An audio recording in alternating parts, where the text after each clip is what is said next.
The rebellion of new ideologies against the Tao is a rebellion of the branches against the tree. If the rebels could succeed, they would find that they had destroyed themselves. The human mind has no more power of inventing a new value than of imagining a new primary color, or indeed of creating a new sun and a new sky for it to move in. This is Pints with Jack, Season 9, Episode 16. The Abolition of Man, Chapter 2, The Tao. Part 3, The Tao or Nothing. Have you been looking everywhere, searching for a place where you belong? Away from the masses, among clinking glasses, where the hearth fire is on. Let the laughter welcome you in, that eagle and child din. There's room at this table, so take a seat and tuck right in. For Pints with Jack, Pints with Jack.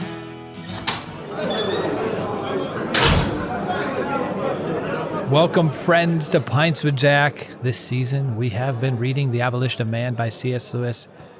And today, we are wrapping up Chapter 2, The Tao. And that's exciting because I do find with all of Lewis's stuff so far in The Abolition of Man, you crescendo to the truth that comes at the end. And it can be like toughest the first part, then a little bit more is revealed the second part. But if you stop there, you're kind of like, I still don't really know everything yet. And then you get to the end, you're like, oh, this all makes sense to me now. I got it. I'm not going to pretend like I actually had that moment, but I'm sure between the other two that's happened. So we're going to get some good dialogue. Gentlemen, how are you? Andrew, you just came back from Joshua Tree, didn't you? I went to celebrate Diana Gleyer's birthday with Kristen, and Matthew Clark was there, a few other friends. And so, yes, my first time ever in Joshua Tree, even though it is the south end of my native state, and had a good time. And my job was to cook all weekend. So I cooked a pork roast, and I cooked a curry, and I cooked a Mexican stew, and fried some shishito peppers, and baked a banana bread, and made blueberry compote. And we went hiking and got cactus burrs and had a lovely, lovely time. And so got back at about 1 o'clock this morning, back to work. And I was on a plane coming back when I realized that I had missed our recording date. So thank you, gentlemen, for your flexibility. How come we were not invited to this Joshua Tree, Dr. Diana Gleyer hangout? Because you call her Dr. Diana Gleyer. Oh. Does she not like that? Yeah. Or is that wrong? No, you're just not her pal. And I am. I'm in the inner ring. Yeah, I feel left out of this inner ring, guys. Well, as for me, work has been exceptionally busy. Our big deadline for our code complete for the next big release is later this week. We're nearly there. I'm pretty sure we're going to make it. But it has all been exceptionally tiring. And I've just broken up the vast amounts of work by working on a mug for this season. I did it for the last 2 seasons, just a one-off on... Just a one-off mug with a particular idea. Like last time I had I'd Rather Be on Paralandra, and I'm coming up with a design that is a very Tao-centric, very Tao-centric. Maybe the tagline should be, Pints with Jack, your Tao. Just kidding. Yeah. Be blasphemous. Well, maybe not, because Lewis hasn't actually told us the origin of the Tao yet. That's and actually, true. in this section, he's going to say, I'm not gonna. Yeah. Although anyone that's read Mere Christianity knows the answer to that one. Well, on my side, there's not big updates. Just we are in, this is January 20th. You guys are listening to this much later, but we are in the last week and a half, 2 weeks. So eagerly awaiting the arrival of the shrub. Young David Andrew. Yes, our child. I am very excited. So just prayers, even, I've always believed even prayers after the fact. God is outside of time. And so are helping us in the moment. So I'm grateful for those. And we'll see if Matt manages to make it to the end, or if, as we're doing our final chapter retrospective, it's like, guys, I gotta go. That'd be hilarious. I'd love that. By the way, one thing I should have mentioned this before. On March 13th and 14th in Chicago, Ballet 5/8, we've had them on the show before. They produced a ballet version of Till We Have Faces. They're going to be doing a little conference, and guests are going to include Jim Beitler, who is the director of the Wade Center, Terry Glaspie, who we've had on the show, and Carl Johnson from the C.S. Lewis Institute in Chicago, as well as a certain podcaster with an English accent. So if anyone's in Chicago, it'd be lovely to see you. Yes, I was hoping to get to that, and I love Juliana and all the work that she does, and sorry that I'm not able to be there this time, but I'm sure you'll do a fantastic job. I can pretty much do your pitch for Till We Have Faces at this point, so you will be represented. I don't know. Oh, and while we were away, I came up with a new tagline, not only for Till We Have Faces, but for all of my work. You ready? Mm-hmm. Every story is a love story. Quite nice. Particularly considering that at that event, I think I'm probably going to be speaking about the Four Loves. So I will hammer that home. Maybe even steal it, pass it off as my own. Who knows? Well, if you want to zoom me in to poke my head in, I think I could probably make that. But even thinking about The Great Divorce, those are love stories. Those who end up in hell, they're just love stories that have been thwarted or frustrated or unfulfilled. That's a love themselves story. It is. It's a disordered love story. Mm-hmm. Well, gentlemen, for the sake of time, what are we all drinking? The boys are back, actually, I think, if I'm correct. We are. The boys are back. At my birthday party, my lovely friend Shane Hull got me a bottle of 12-year-old Aberfeldy, and I promptly cracked it open and shared it around the room. But I still have about, a little more than half of a bottle. And it's been a long day, and I'm going to have some supper and go to sleep soon after. So I thought maybe scotch might be a way to go. So having a nice dram of Aberfeldy in a Pints glass. David? Well, I was originally going to have a left-hand brewing milk stout, and I think I still will. But when I saw you crack open the Aberfeldy, I cracked open my own. I also have about half left. We'll see what happens by the end of this episode. We will be quite respectable. What about you, Matt? I'm in the same camp as David. I actually opened a Best Day non-alcoholic, and then I thought to myself, I really want some scotch. And so I've got Lagavulin Special Edition. Much more amber and bronze than you boys over there. Beautiful. Not saying anything, but manlier. So this is a men with a chest over here. But you guys drink your watered down stuff. Oh, this is men with chest hairs. Andrew, can you toast our Patreon supporter, Keith Herwig? Absolutely. Keith, we raise our glasses to you, asking that God would surround you with songs of deliverance, and that you would hear echoes of the song, that it would bless you in whenever you hear this and in the days to come, along with those you love. In the name of the Father, the Son, and the Holy Spirit, we toast you. Cheers. Cheers. Cheers. Oh, I'm coming around to the smokiness. Yeah, there you go. It comes with fatherhood. Came with mine. Good one, Andrew. That's nice. It's so, for a 12-year-old, it doesn't have a large bite. It kind of is a slow warm, but it's the warm that I really like about it. Yeah. It's got a nice fruit to it too, I think. A little. All right. Well, David, do you have a recap for us? I do. As I've said before, The Abolition of Man is very dense work, and we're taking our time moving through it. So at the start of each of these episodes, I just want to situate us and recap the argument as it's been built up so far. So The Abolition of Man begins with Lewis reviewing the Green Book, an English school textbook which, rather than teaching English composition, sets about debunking all sentiments and covertly teaching subjectivism. Jack naturally rejects this, and he counters by teaching a doctrine of objective value, which he describes using the Confucian term, the Tao. To demonstrate the existence of the Tao, Lewis gives numerous cross-cultural examples from world history, and he continues this through into the appendix, demonstrating universal duties to ancestors and to posterity, laws of justice, mercy, magnanimity, and so on. And then at the beginning of this month, we started chapter 2. And here, Lewis points out the very fact that the Green Book has been written shows that the authors aren't entirely subjective, as they think that society would be better if it imbibed the book's message. Lewis considers how the textbook authors might try and justify their own system of values, particularly when it comes to suffering or dying for a good cause. Firstly, utilitarianism fails, and this is because it fails to supply personal motivation. It may indeed be useful if some die so that society can be preserved, but why should I be the one to make that sacrifice? Reason likewise fails. Simple statements of fact are insufficient for building a system of values because you can't get from empirical statements to moral obligation. You can't get from an is to an ought. That is, unless reason is expanded to include an older conception of reason, and Lewis says, well, that's the Tao. And then last week, we saw that instinct also fails. If we think our instincts necessarily force us to follow them, then resistance to them would be futile and exhortation to follow them would just be pointless. But if we do have the ability to resist our instincts, we just have the is-ought fallacy all over again. Just because of the fact that I have an instinct in no way means that I should follow it.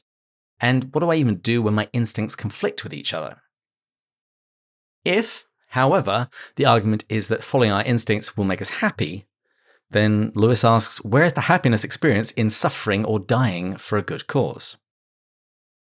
So, in summary, neither factual propositions nor appeals to instinct are sufficient as a basis for a system of values. The principles of the Tao have to be our starting premises, and they cannot be reasoned to as conclusions. And Lewis says that the innovator who attacks the Tao does so by appropriating some aspect of the Tao and rejecting others. But this is incoherent, for if the parts they have rejected have no authority, then neither do the parts which they retain. Well done, Sir David. Well done. Excellent. I have found it really useful to keep going back and trying to boil the argument down.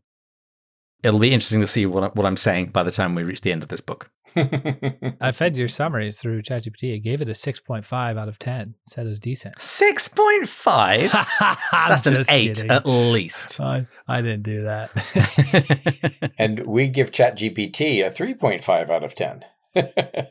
Exactly. You mean 5.2? Oh, okay. That's the current naming model. All right. Oh, okay. I have an immortal soul. I am worth way more. Just saying. Yeah, it's true. I agree. All right, let's dig into the text for today, which is the last part of chapter 2. And in this portion of the lecture, Lewis calls the Tao by several other names. What are they? I think it's worth identifying these because I do find the nomenclature, it doesn't quite trip off the tongue. These aren't terms or phrases I would naturally use in day-to-day life, apart from one. Well, he calls it natural law. That's the one I would use. Yes. Traditional morality, or the first principles of practical reason, or the first platitudes. But I was grateful for him speaking about those, mostly because that's part of what's happening in Mere Christianity, which is a book I know better than I know this one. And he has several different phrases for it. The law of human nature, the law of right and wrong, the law of decent behavior, and the moral law. And so those are all synonymous with the things that we have just said, traditional principles of practical reason. And so for him to use that nomenclature is like, oh, okay, this is what he means. And that's pretty clear. He means this sense of right and wrong, that there is a right, there is a wrong, and it comes from somewhere. And that objects might not just elicit emotional responses, they might merit it. And our emotional response to something might not be correct, and that would be wrong. And that's where he gets the idea of stock responses. There are certain responses that certain things demand, and if we don't show them, there's something wrong with us. By the way, let me just plug this help, and I'm sure David will include it in the show notes. If folks are not familiar with the C.S. Lewis Companion and Guide, which is also called the C.S. Lewis Reader's Companion, it is the single most helpful book on C.S. Lewis ever written. And it was done by Walter Hooper. It's, I don't know, let's see. 940 pages. And so it's got a life of Lewis, it's got a timeline, and then it has sections of all of his books and summaries of all of his books, along with an introduction to its writing and book reviews about all of the books. But then it goes on to a section called Key Ideas, and this idea of stock responses is in there. Then he has a section of Who's Who, then he has a section of What's What, and then he has an 85-page bibliography. And so the single best volume, the most important Lewis scholarship. And that's where I first really, I think, learned of stock responses as this idea that Lewis comes to again and again, that a waterfall should produce a reaction that is not about me, but about the waterfall. And it deserves it. Lewis says that he doesn't see any possible answer as to why someone could cherry pick the Tao. This is what we're speaking about at the end of last episode. And he then starts drawing some conclusions. If we reject the Tao, what other options does Lewis say that we have regarding value judgments? Matt, you can take this one. I mean, the simple answer is he says there's none. And obviously, we've sort of already set this up to some degree in the previous chapters, but he goes, the Tao is not one among a series of possible systems of value. It is the sole source of all value judgments. If it is rejected, all value is rejected. If any value is retained, it is retained. A lot of that is from the last week's chapter that we discussed, and he went through all of the other things where, and David actually did a fantastic summary at the beginning of this. There's like the three other approaches you could attempt to take that are pretty standard, and they just don't work. And Jack says that it's self-contradictory to try and set up a new ideology, as all systems depend upon fragments of the Tao. He says that there are no new values. It's like saying, thinking of a new primary color. He says, what purport to be new systems all consist of fragments of the Tao itself, arbitrarily wrenched from their context in the whole, and then swollen to madness in their isolation, yet still owing to the Tao, and to it alone, such validity as they possess. And fundamentally, what it's saying is, if I were to say there's no such thing as right and wrong, I would be saying a statement that I assume was right, and that disagreement would be wrong. And so to say there's no such thing as right and wrong is to say that there is such thing as right and wrong. That's what the Tao basically does in some ways, yeah? But I think he's also saying that if somebody comes up with a new system where, for example, compassion is prized as the number one virtue, so to speak, that needs to be in balance with justice. And so if you're not with a system where compassion vetoes everything, or where justice vetoes everything, you're going to have a system that is out of balance. You've taken one part of the Tao and made it uppermost. In mid-Christianity, Lewis gives examples of, well, when he's actually talking about instincts, it's like mother love. Yes. Surely that can never go wrong. Absolutely it can. All of them can go wrong because there needs to be something of a balance between the virtues. Okay, and I'm not taking a political stance by saying this. That's a scary caveat, isn't it? Yeah. Sounds like you are, but carry on. But to set up mother love as the greatest virtue over all the loves is very dangerous. The same love that is mother love is country love. And so while nationalism is important, it is not the most important. And when some country sets up nationalism as the highest value over, say, justice or honesty or integrity or mercy, then that love becomes a demon. Right. And so I'm not arguing any political side, and nationalism, I know, is this kind of buzzword right now. But when nationalism, which is love of society, it's storge love, it's love of my community that I happen to accidentally be born into. When I set that up as more important than, say, to feed the poor or to keep my word, then it really starts to go awry to terrible effects. I'm not talking about our country. I'm talking about any time you see a nation that says, and you see it in 1984, and you certainly saw it in Nazi Germany, that when you set up that as a higher value and discard some of the other ones, things start running amok. And this is exactly what Lewis is doing kind of verbal surgery on, isn't he? And I think you're good to link it to the four loves, because what we need out of all of this is charity. supernatural love that will help order all of the other natural loves. Right. And I mean, think about this. If I were to set up sexual love as more important than unconditional love, right, then sex becomes God. And sex is fundamentally selfish, right? In the same way, if I were to set up friendship as more important than God's love, then I have a coterie, I have a society, I have an inner ring. And then that becomes selfish, self-centered, and exclusionary.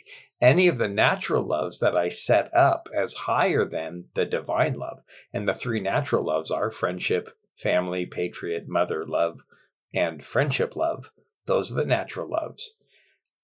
Divine love, unconditional love, agape, Christ's love, should elevate all of those, but also tell them where to get off, tell them where they belong, right? And so if I set up any of the natural loves as too high, everything, all the system is going to be askew, and so am I. I'm going to nitpick one thing and just see if I heard it correctly.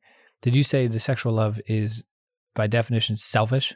If I set it above unconditional love. Oh, okay. Yep. Good. All right. Glad I asked the distinction. Yeah. If sex is more important than charity, than kindness, than steadfast love, hesed, right? And what you see is what we see in our society, right?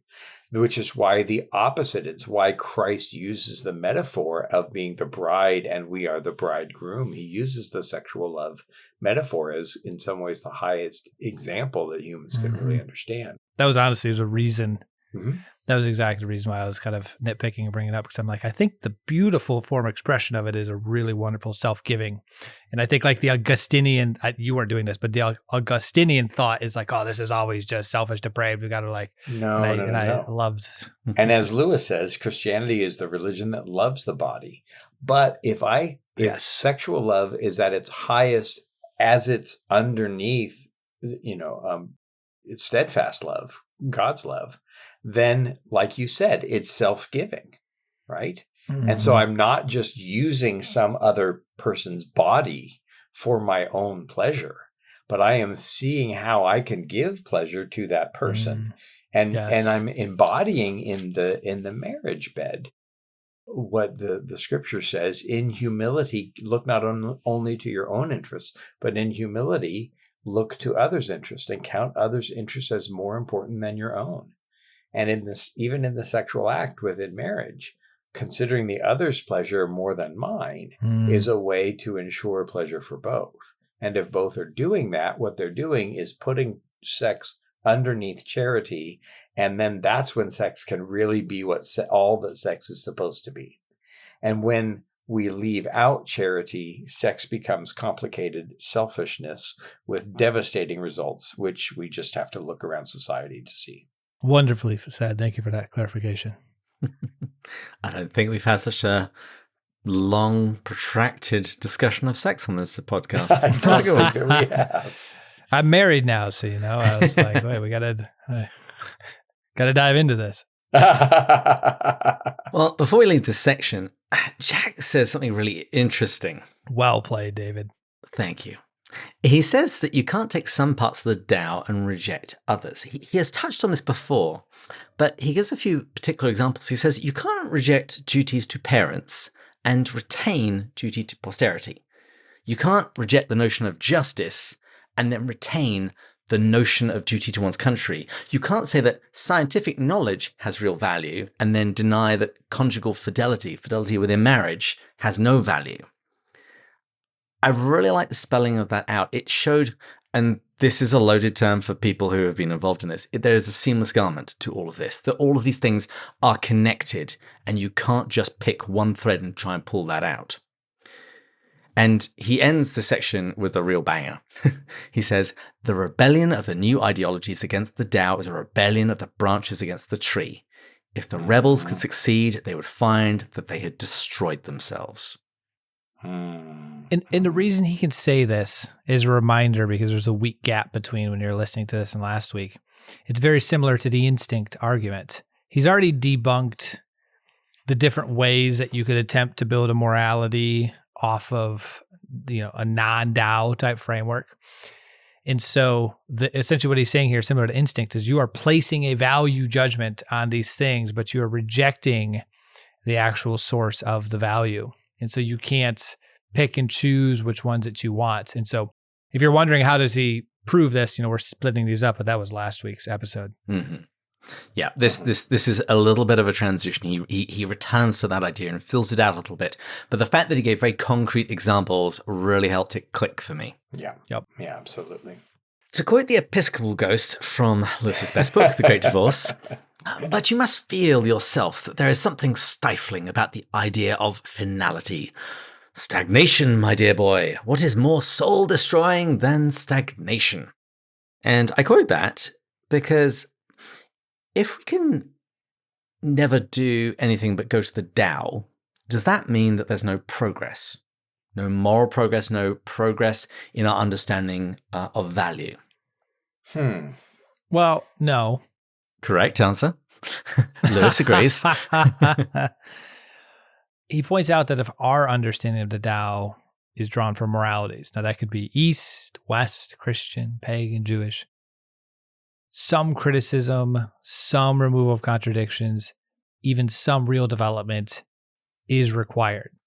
Mm-hmm. As we'll see later, he really does distinguish between what is development, real development, and what is kind of like making things up. And so we'll get to that in a second, but he does actually make a distinguishment here. A distinction?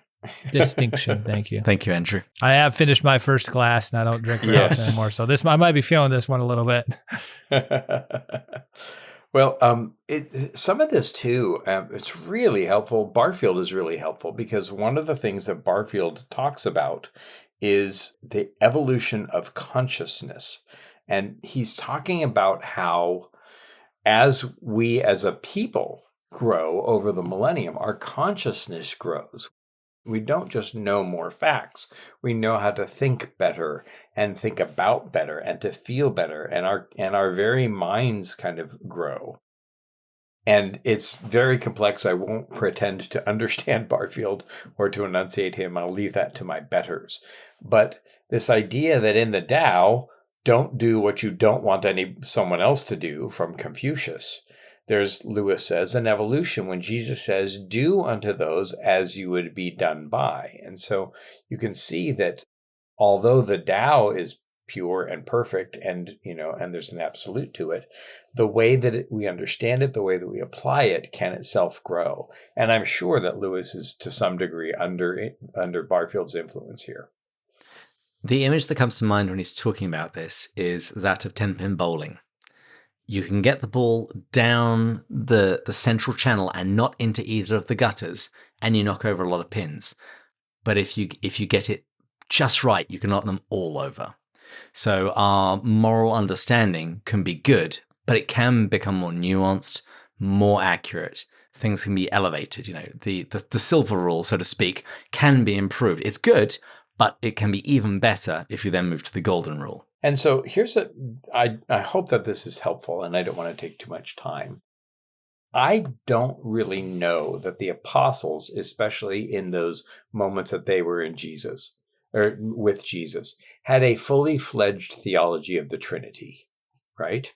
I would describe them as experiential Trinitarians. I don't know if they could have articulated the Nicene articulation of the Godhead. Sure. And I mean, and if you think about it, you only see the Trinity happening a couple of times in the Gospels at the baptism, right? But I don't know that they would have said, "Oh, God in three persons, blessed Trinity," or even at the end of Matthew, baptizing them in the name of the Father and of the Son and the Holy Spirit. The Trinity and even the hypostatic union that Christ was fully God and fully man, I'm not sure they got it. There's certainly, you see in the apostles, plenty of confusion. But then as the body of Christ grows and as the resultant mind of Christ grows in his church, the theologians begin to develop a doctrine of the Trinity, a doctrine of the hypostatic union, fully God, fully man.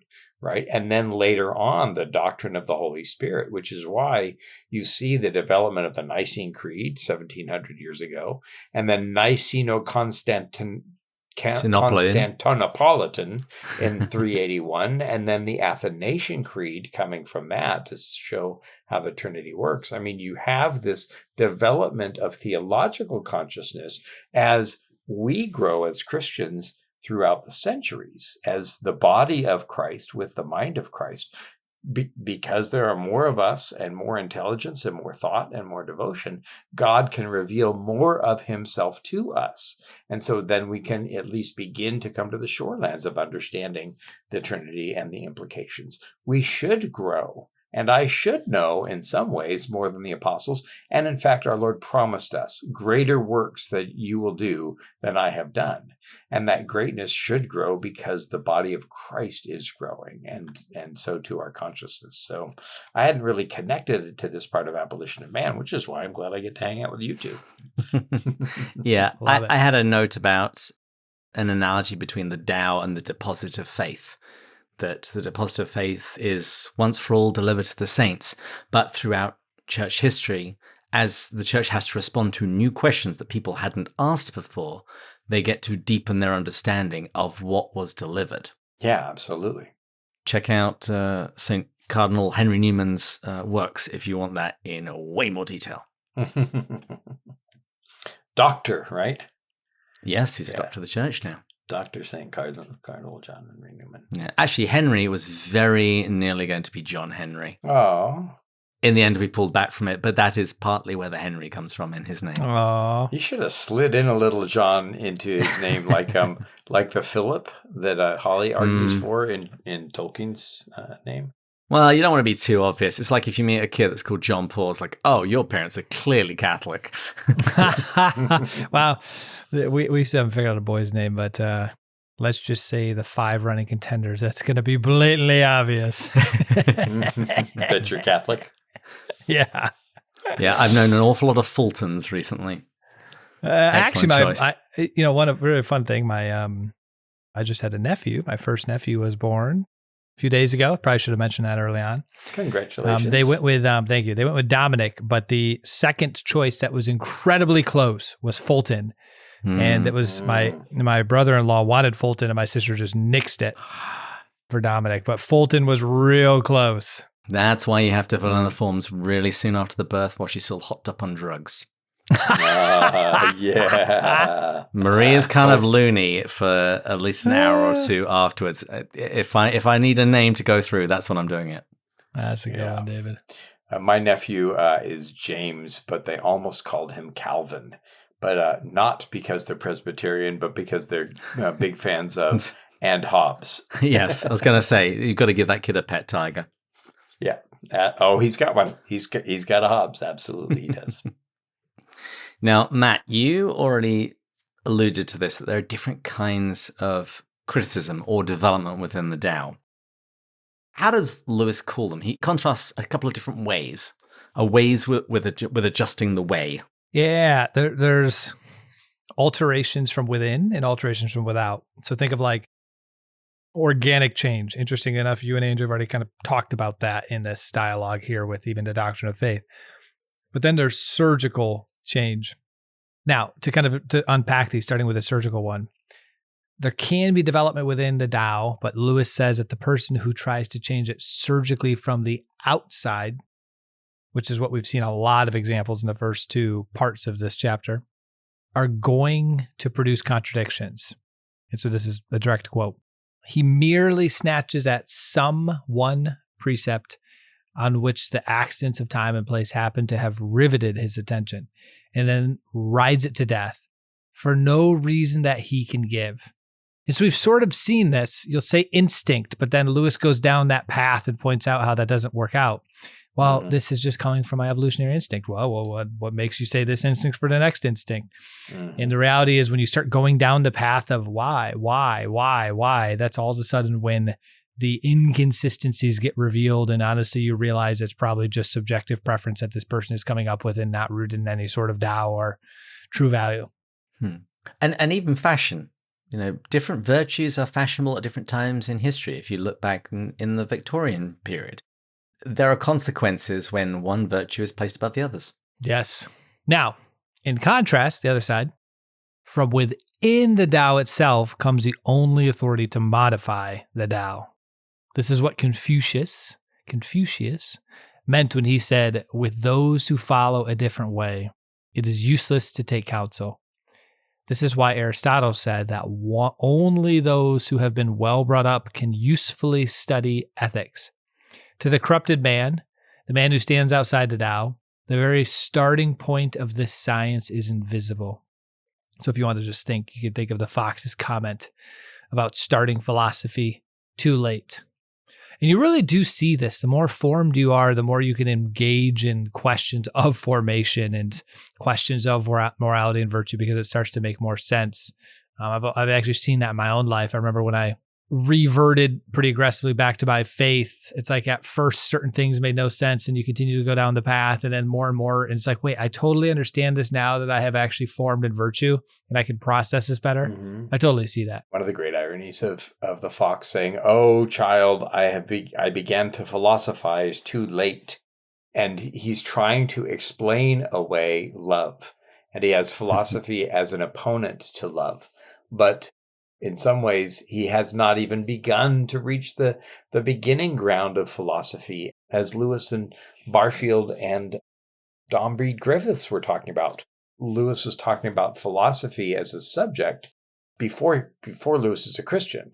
He didn't think about philosophy the right way. And Tolkien and Griffiths, both believers, look at each other and they say, no. Or maybe it was Barfield and Griffiths. To Plato, philosophy was not a subject, it was a way, right? And it's the way of love that the fox opposes with his philosophy. But at the end of book 2, he realizes that it's love, not his philosophy, or that rightly followed, his philosophy would have pointed to love, which is part of why I think that Till We Have Faces is the best. But also that Great Divorce is in line because both are love stories and both are frustrated love stories. But I think that Till We Have Faces kind of completes the arc that the philosophy and the way of love are the same thing. Just a little better, but they're both tending in exactly the same direction, just like this is in some ways a development of what Lewis is talking about in Mere Christianity. So, But you have to start with the Tao, don't you? Mm-hmm. And I know from Owen Barfield month, it was Barfield that said that to Plato, it wasn't a subject, it was a way. It was a way. But for those who are interested, the Greeks in general did think this, that if you weren't brought up properly, it's going to be too hard for you to study ethics because you won't have been formed correctly. And just as an aside, it was also the advent of the use of the book of Ecclesiasticus in the Bible was used by the church to try and inculcate natural virtue in the pagans that they converted, so that they would then be able to understand the higher things, with grace building on nature. But yeah, there's definitely this idea in antiquity that you need to be formed. You need to be doing this stuff in order to be able to understand it. That if you want to understand love, you need to love. Yeah, absolutely. But it does pose a little bit of a question, though, whether or not it's easy enough to be able to distinguish between criticism that is internal and organic versus surgical. Lewis puts it this way. He says, it's not always easy to see, but that if any precept of traditional morality is simply challenged to produce its credentials, as though the burden of proof lay on it, we have the wrong position. He says that the direct frontal attack, why? What good does it do? Who said so? He says this isn't permissible. Not because it's harsh or offensive, but because no values can justify themselves on that level, in that way. He says that if you persist in that kind of trial, you will destroy all values. And so destroy the basis of your own criticism as well as the thing that you've criticized. And this is probably one of my favorite sentences from this section. He says, you must not hold a pistol to the head of the Tao, nor must we postpone obedience to a precept until its credentials have been examined. Only those who are practicing the Tao will understand it. And I remember years ago, I was chatting with a guy who was right on the cusp of becoming a Christian, and I sent him a quotation from Lewis, which was something to the effect of, don't wait to become a theologian before you become a disciple.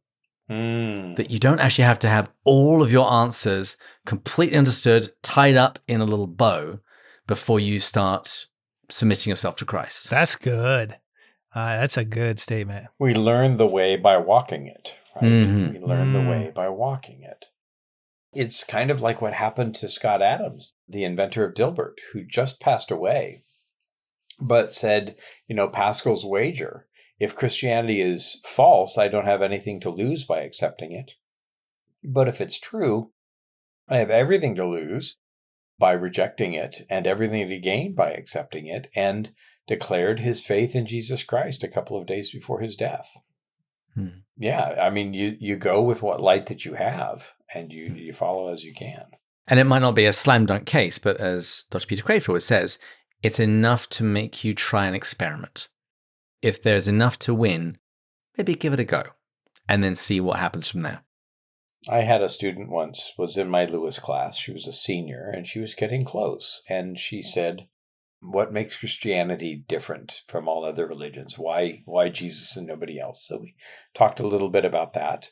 And I said, look, if a street sign, if you pray to ask a street sign into your heart, nothing will probably happen. If Jesus isn't real and you pray to ask for him to come into your heart, nothing will happen. But if he is real, maybe everything will happen. And she prayed right there. And her life, at least from what I could see, began to change. That if there's something to it, something will come from it. There's a different way. It was making me think about this because I've chatted with people about Pascal's wager and specifically, the nuance that sometimes people forget is, you have to actually give your life over to it, not just a verbal statement. And I always think to myself, like a different way of phrasing this would be, and I know I'm preaching to the choir here because this audience is a very friendly audience to this idea, so this doesn't really apply, but imagine, have you ever met someone who has truly given their life over to Christ? Think about, saints are obvious examples, but there's definitely along people that are close to that side of the spectrum that have been on their deathbed and thought to themselves, man, I slightly regret this. If I could go back in time, I would have loved to live the other way. Now go to the other extreme, not believing in living like a hedonistic lifestyle or just giving into that true secular. Very often you have people that are like, the money didn't really matter. The pleasure that I sought didn't really matter. The wealth that I went after didn't really matter. It's a very one-way thing. Actually, I don't know any examples of someone that's really given their life and is like, I wish I actually could have gone back on their deathbed and thought that would have been more fun to go the other way. And I think the point that I'm trying to make here is this was one of the appealing things to me of Christianity. It connects all the way back to what David just said about live it out a little bit before you even try to judge it from the outside theological perspective. Trust me when I say, if you give into it, you will find more joy and peace. It doesn't mean there's not going to be suffering along the way. That doesn't mean there's not going to be poverty and struggle or things like that. Christ doesn't promise any of that. He promises a cross. But trust me when I say there is a joy that can be achieved that way that you won't find the other way, but give it a shot before you judge it. And in fact, most people, the reason their journey is they go the other way first because it's a little bit more tempting. And then they usually go all the way down the path if they're fortunate enough to do that quickly enough. And they go, wow, this was dissatisfying. But you don't tend to have it the other way in my experience. Yeah. It's like saying, I wish I'd spent more time at the office on my deathbed. I don't think I'm going to say that. Yeah. But just to put a bow on that idea of the internal organic critique versus the external surgical critique, Lewis says that the true reformer, he'll always try and show how the precept in question conflicts with some precept which its defenders allow to be more fundamental, or that it doesn't really embody the judgment of the value it professes to embody. That's how we end up with development and refinement, rather than, heresy and schism. Lewis now finally comes to a question that I think a lot of people assume about this book when they first start it. They assume that this is a Christian book and that this is therefore a Christian argument. What does Jack say in response to that? I loved this section. I want Andrew to take it over because you'll say it better than me, but I have to do the first part of this. No, it's an argument for objective value. Interestingly enough, so much of my struggle so far has been about the leap to the supernatural side Christian argument. But like, it was actually really helpful for me to see him say this, because this is an easier jump for me to get to. And I think it's a lot cleaner of an argument. I'm not saying the next jump isn't. I'm saying I just haven't been able to process it deeply enough to buy into it. But this is much better. I'll let Andrew take over, but I was glad he did this distinction. It reminds me again of Mere Christianity, where he says towards the end of book 2, I'm not 1,000 miles, within 1,000 miles of Christianity. I'm not arguing about Christianity. I'm arguing about philosophy. Later on, the implications, or the where does this come from, you can take that into an apologetics route and get to Christianity from there. But I love how in book 1 of Mere Christianity, Right and Wrong is a Clue to the Meaning of the Universe, he goes from no God to a possible God. And then in book 2, he goes from, okay, God, personal God or impersonal God? Well, personal God. That's still 1,000 miles from Christianity. Of the personal gods, many gods, polytheism, Hinduism, Mormonism, right? Or pantheism, or Greek, 12 gods in the Olympian panoply. Or one God. Okay, one God. Even one God is still 1,000 miles from Christianity, because you've got 3 monotheistic religions. Or possibly more. Or possibly, yeah. So he's not trying to justify Christianity. He's trying to teach people to think clearly. And then whether or not Christianity follows suit will follow suit, right? But he wants people to understand the philosophy behind that and look at the kind of philosophical, intellectual, underpinnings to what he's doing. Yeah, he wants people to take that first step, that we must accept the ultimate platitudes of practical reason, natural law, all of the other names that he's given it. We must accept those as having an absolute validity. Mm-hmm. Now, when we're talking about origin, we'll deal with that another time in another book. But yeah, it's God. Yes. Now, as we wrap up this chapter, how does Lewis say that a modern man will respond to these absolute requirements of the Tao? Well, fundamentally, he says, why should we let it master us? It's just some mix of nature or nurture. He says, it is simply a phenomenon like any other, the reflection upon the minds of our ancestors of the agricultural rhythm in which they lived, or even of their philosophy. And so he's going to say, oh, well, those foolish people back then, that's what they why should we let that hold? And we, to some degree, understand how this happens, and someday we will have complete answers over it, or complete power over it.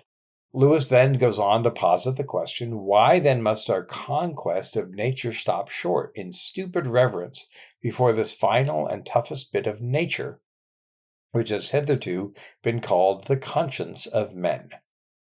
So, and there's always going to be people trying to stop the progress, foretelling some disaster, yet we continue to survive and even to thrive. And so he's really kind of looking down at what the implications of these things are, isn't he?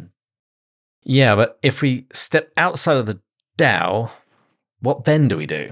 I want to read this one because I actually put in the side note that this is like close to what I think I've been trying to argue to some degree. Mm-hmm.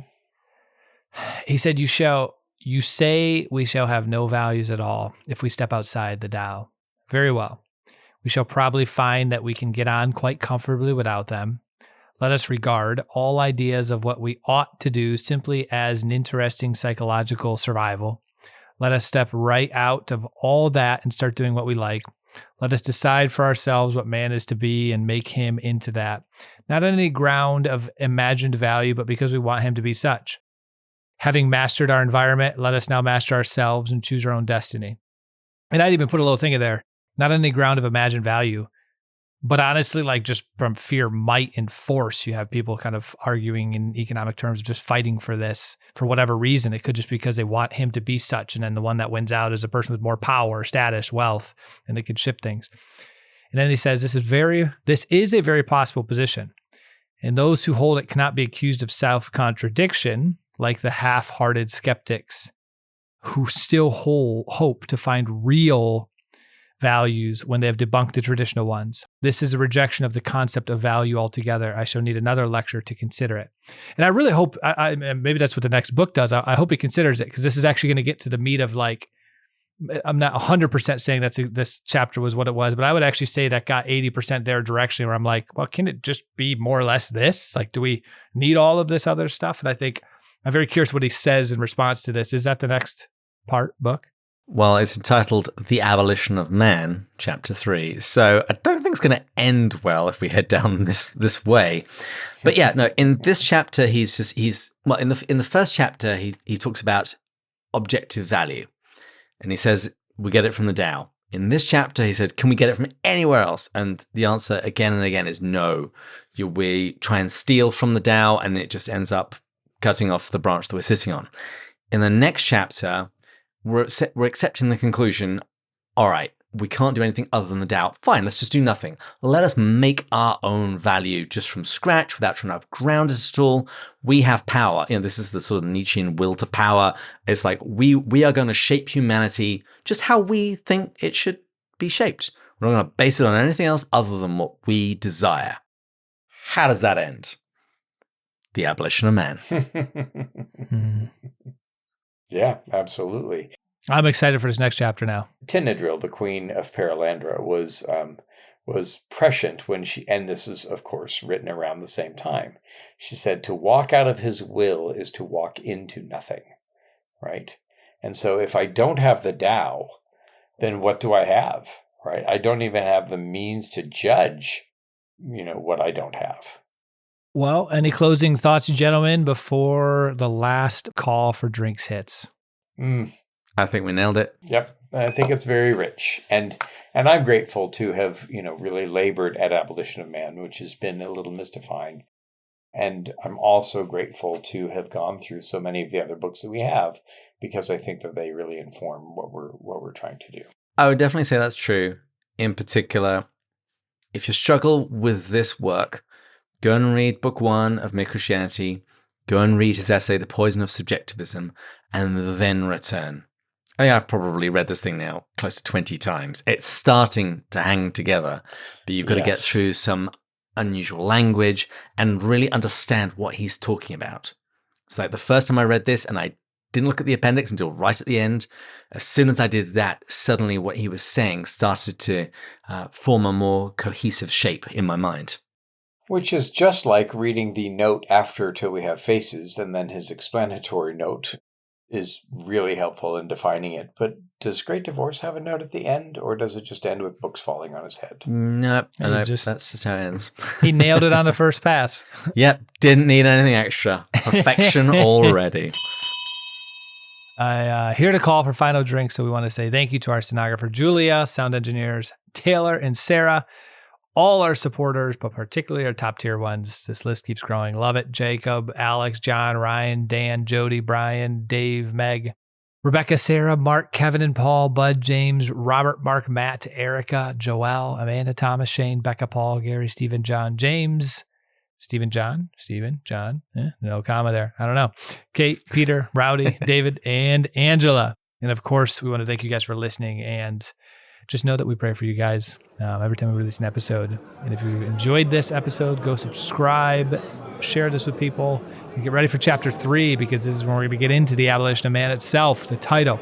And please join us next time, when we'll continue to go further up and further in. Cheers. Cheers. Cheers.